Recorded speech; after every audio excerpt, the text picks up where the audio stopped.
In a small, secluded farmhouse known as Dawlish Cashin, isolated in the countryside on the Isle of Man, a legend began. And nearly 100 years later, we continue to investigate. Inside the home lived the residents James and Margaret Irving and their 13-year-old daughter Vori.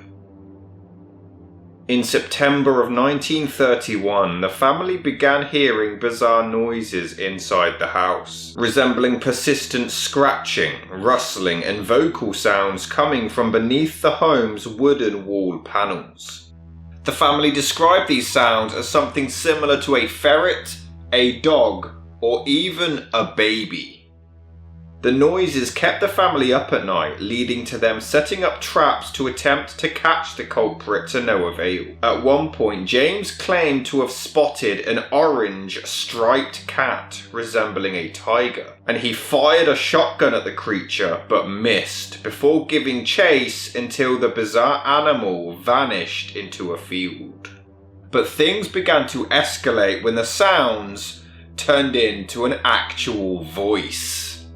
The voice claimed to have been a creature by the name of Gef, introducing itself as a mongoose, claiming to have been born in New Delhi in India in 1852. Gef supposedly referred to himself as an extra clever mongoose, an earthbound spirit, and even a ghost in the form of a mongoose. Quote, "I am a freak. I have hands and I have feet, and if you saw me, you'd faint. You'd be petrified, mummified, turned into stone, or a pillar of salt." End quote.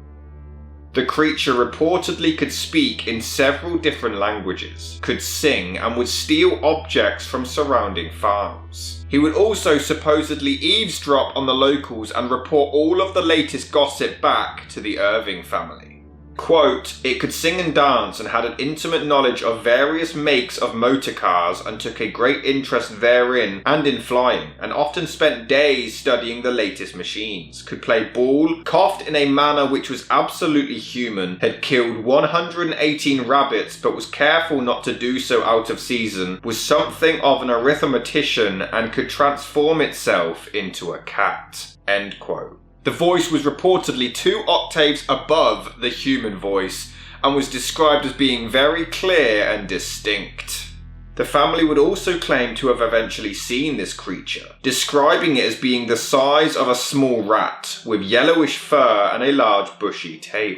Over time, they have claimed to have befriended him, claiming that he guarded their home, informing them of any approaching guests or if any stray dogs were nearby. Allegedly, if a member of the family had left the fire on at night, Gef would go down and put it out for them. He would wake anyone who may have overslept, and when mice would get into the house, it is said that Gef played the part of a cat, but he always preferred simply scaring them as opposed to killing the creatures.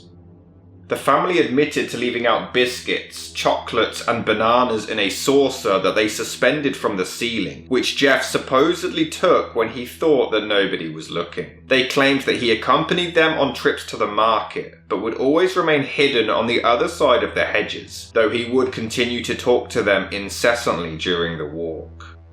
Though other reports of the tale refer to this creature as the Dolby Spook, the story quickly went to the local press, leading to many journalists flocking from the mainland to the Isle of Man just to try to get a glimpse of the creature.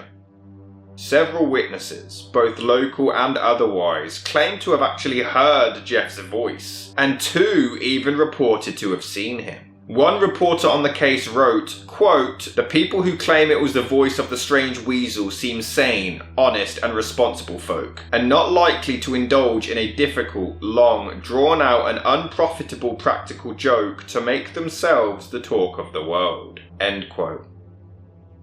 It was in July 1935 when editor of the BBC magazine The Listener, Richard Lambert, decided to visit the island with paranormal investigator Harry Price to look into the case, producing the book together, The Haunting of Cashin's Gap, the following year. Upon entering the home, Lambert and Price noticed the house consisted of double walls and wooden panelling. It was an old stone farmhouse, which contained a lot of airspace between stone and wood, which, quote, made the whole house one great speaking tube with walls like soundboards. By speaking into one of the many apertures in the panels, it should be possible to convey the voice to various parts of the house, end quote.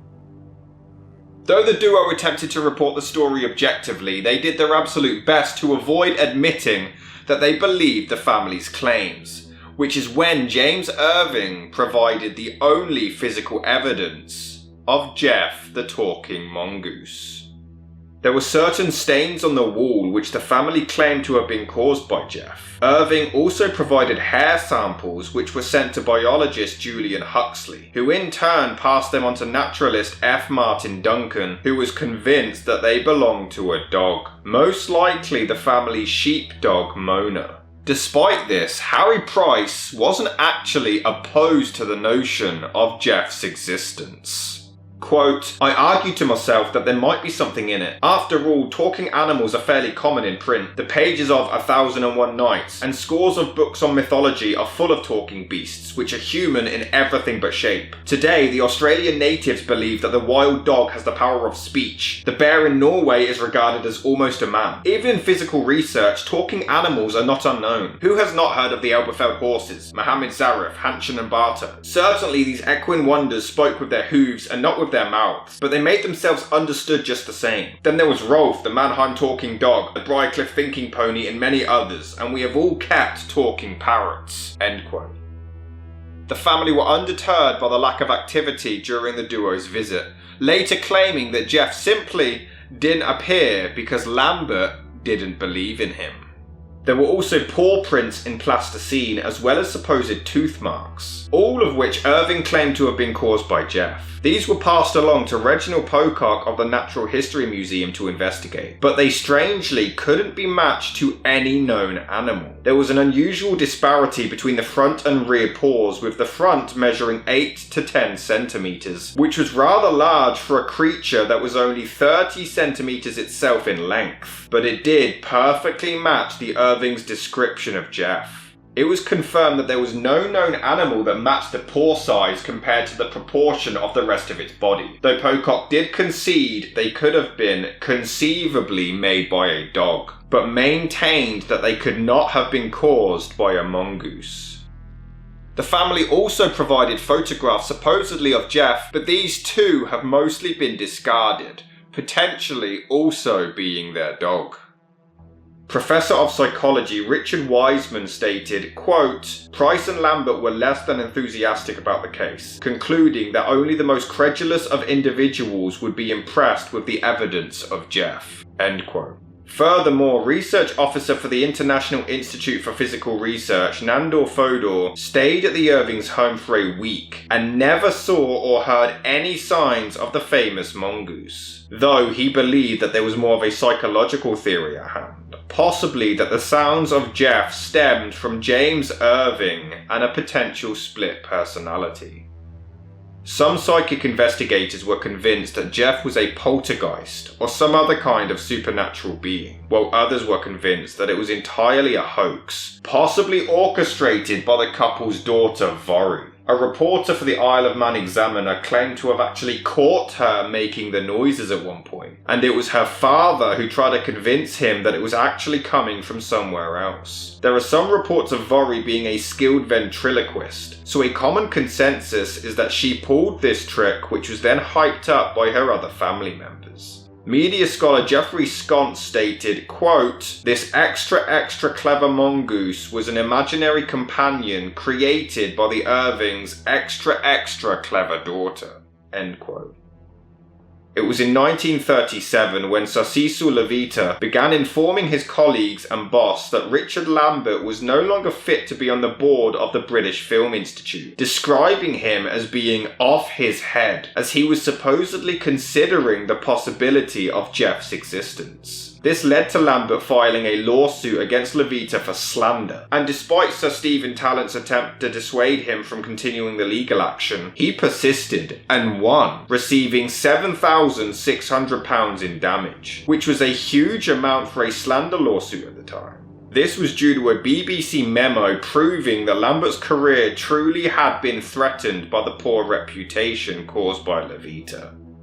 Over time, the family stopped telling their stories of Gef, claiming that he was speaking less and less around the time James Irving started to fall ill. Sadly, in 1945, James Irving passed away. The following year, Margaret and Vorry sold the farmhouse to Leslie Graham due to its reputation of being haunted, and they left the island. Despite the family leaving the area, the legend of Gef the Talking Mongoose continued to haunt the Isle of Man. Quote, he soon had a fine command of English, not to mention a smattering of other languages and a repertoire of songs. A capricious character. He could be highly disruptive and rude at times, playful and affectionate at others. Gef would catch rabbits to earn his keep and make forays to neighbouring farms to spy on their affairs. He also enjoyed riding on the buses around the island and would return with the latest gossip from fellow travellers. His hiding place was above a boxed-in partition in Vorry's bedroom, and it was to the youngest girl that he remained the closest. End quote. Not long after Graham purchased the farmhouse, he claimed to have actually shot and killed the legendary Gef, even presenting the body, but it was black and white and appeared to be much larger than the mongoose had been described. Vorry herself denied that it was Gef, but not long after this account, the farmhouse was demolished, and the story of Gef began to fade away.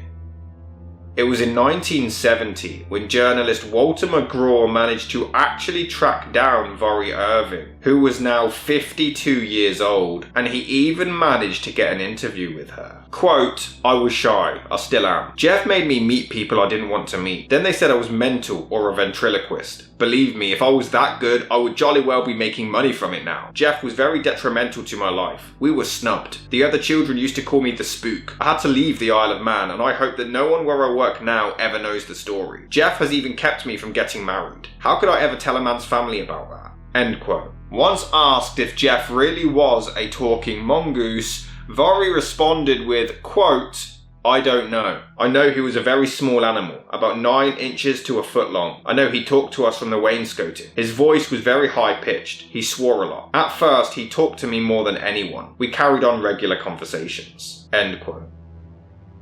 Vorry Irving passed away in 2005 at the age of 87, maintaining to her grave that she had never made up the tale of Gef the Talking Mongoose, while her friend Kathleen Green remained unconvinced of her claims.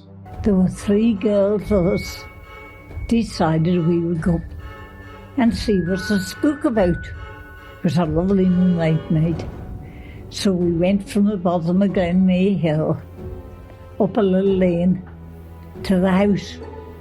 Now the roof was only about as high as that off the ground. You could climb up 4 feet high. So. You could climb up onto the roof easy enough, you know. And we got up there. There wasn't a soul about, so we went round to the gable. There was a window in the gable of the house.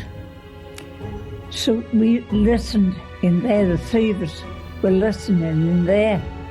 And the 2 women were in the house, Mrs. Irving and Vorry.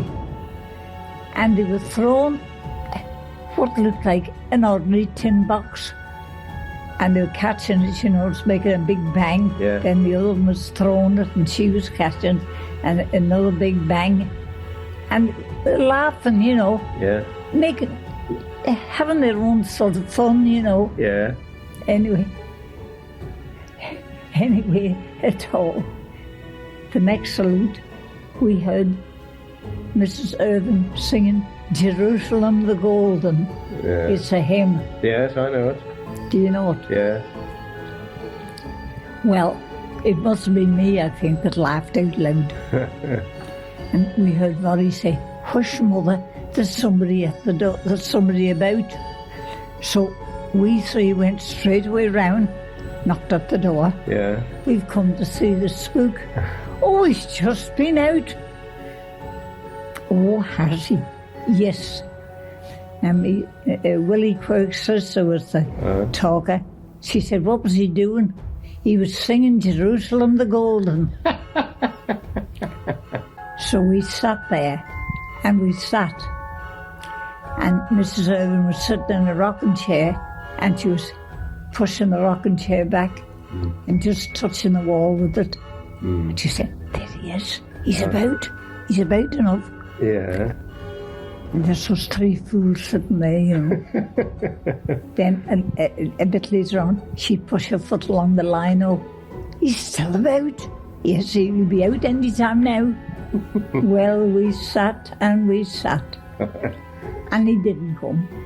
No. So persuaded Valerie if she'd go out. She was with us, like, if she'd go out on the porch, maybe he'll come then, you know. Yes. But she went out, no, nothing at all. So we waited there for a good long time. Then we got fed up. We said, well, we better be going home. Mm-hmm. Right. So we set off down the lane. And we were all walking single, because it's only a little narrow lane, you know, single. Warned the shape. Did you see her moving her feet? Yes, I did. Did you see her doing something else? Yes, we did. Yes. The next loop we heard, good evening. This was Mr. Irving. Oh. He'd heard all the conversation. All right, he was following you, was he?